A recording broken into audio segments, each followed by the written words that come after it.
Namaste everyone and welcome to another session on Srimad Bhagavad Gita. Today we will research the last three verses of chapter 5, verses 27 to 29. Verse 27, excluding external stimuli outside, bring your gaze inside between the eyebrows. Then equalize inhalation and exhalation, moving it within the nostrils. What does he mean by excluding external stimuli?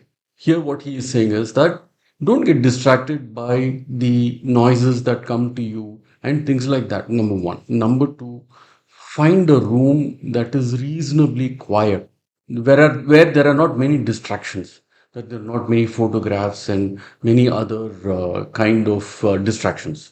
Then he says, bring your gaze inside between the eyebrows. So this is the Trinetra, the point, but from inside. So he says, bring your gaze from inside between the eyebrows, then equalize the inhalation and exhalation, that is prana and apana, moving it within the nostrils. So you turn your gaze from within and look out, and then focus on the breath as it enters, and then the nasal cavity is a kind of a semicircular thing.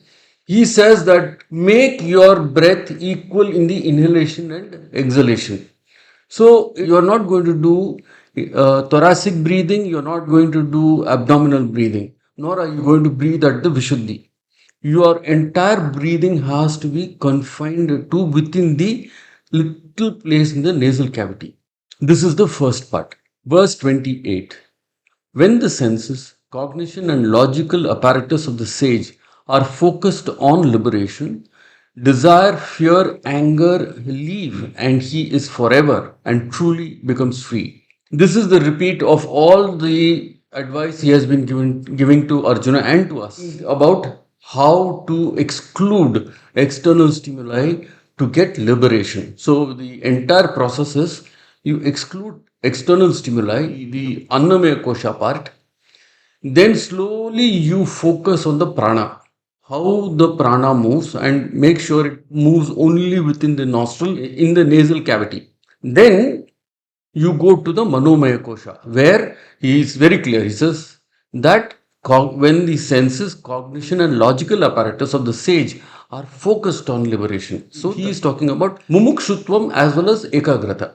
So mumukshutvam is the drive, the desire to get liberation. And ekagrat is the single pointed effort that you put towards achieving that goal. So what is very clear here is that this requires practice. This is not something that you can sit and do every 10 minutes on a daily basis. No. This is a 24/7 effort that a person needs to make in order to merge with the Brahman. And at that time, all desire, fear and anger leave, and he forever becomes truly free. Now, what is this freedom? So when you are completely focused on this, the first thing that happens is that Vivekam and Vairagyam increase. What is Vairagyam? Vairagyam is detachment. It is removal of attachment. As you begin to widen the distance between yourself and the external objects, what happens is that you realize the temporariness of the entire life cycle that we live in, and we begin to focus on the inside development. I mean, actually, chapter 5 is a progression from chapter 2, where in chapter 2 he talks about why everything is temporary.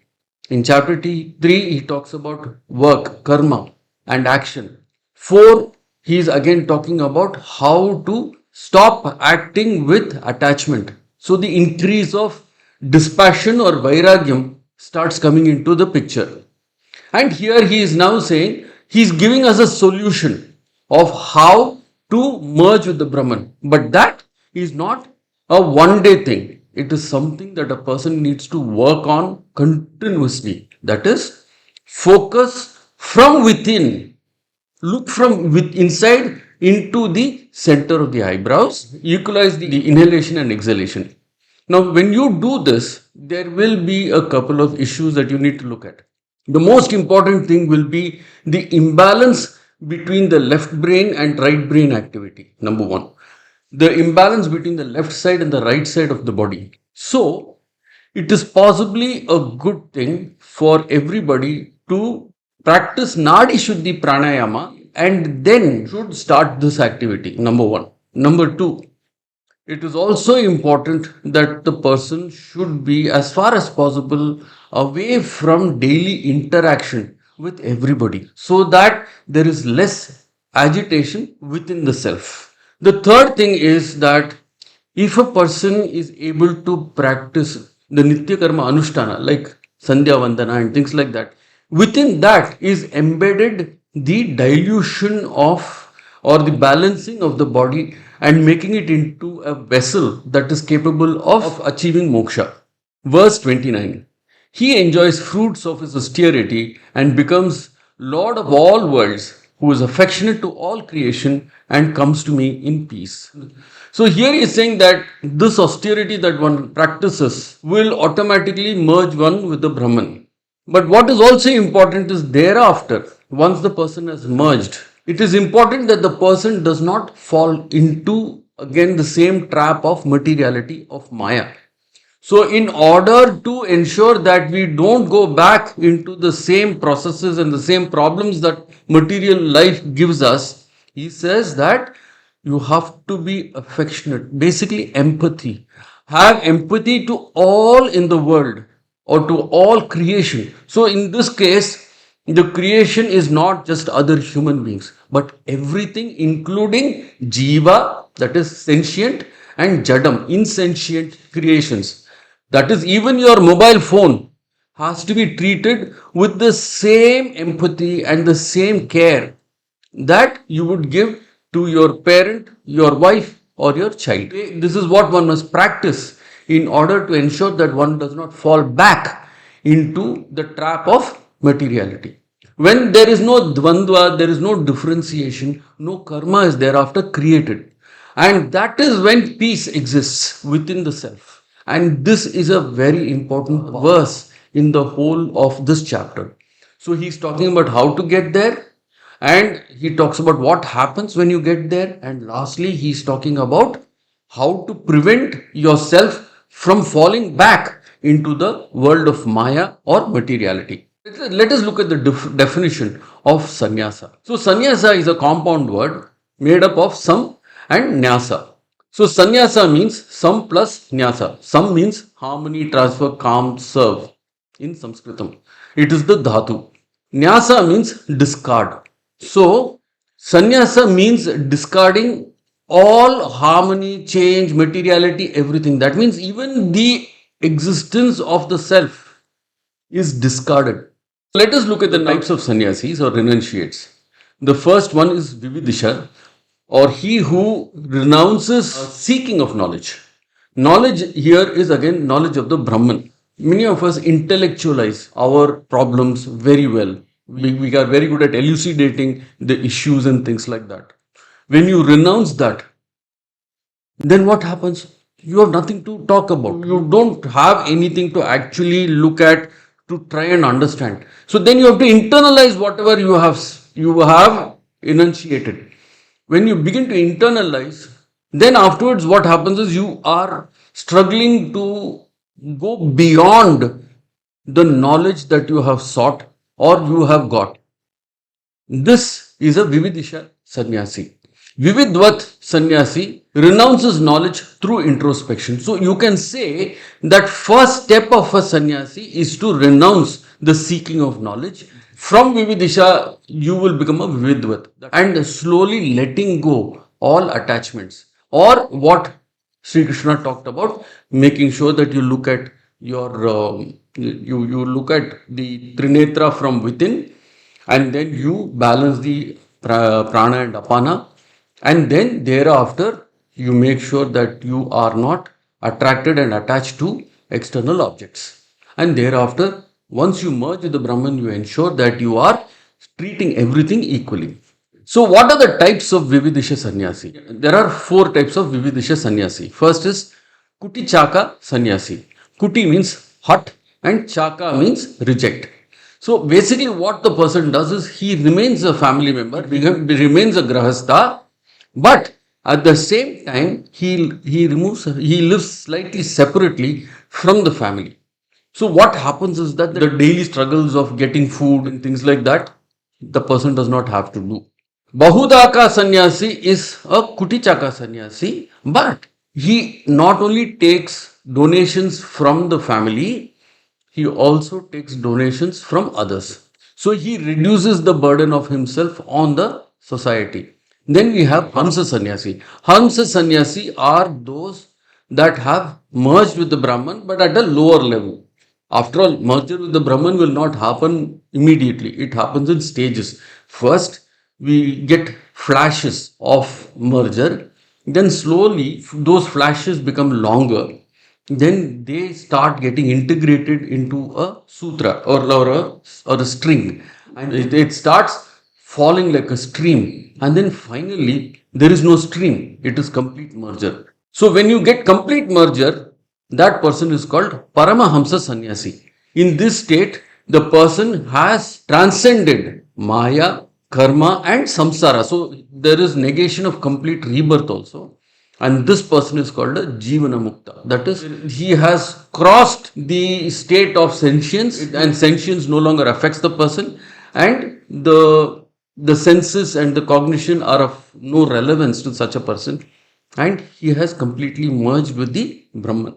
Now in the olden days, before a person became a sannyasi, the person had to get permission from the country's ruler for two reasons. First, to determine that the person was actually competent. So you had to have some pakvam or pakvata or some cultivation and maturity in order to be able to take up this arduous task of becoming a sannyasi. The second was to evaluate whether the person really needs it, because such a person ceases to be a productive member of society and he depends on society for sustenance. So a filtration process was required to remove the immature from entering the stage or the person who was meant to do other things. We know of a very famous case of a leader of our country who wished to seek sannyasa but was told that it was not for him at this stage. So the person went into politics, became the leader of our country, and so that evaluation is done by the guru of that particular ashram.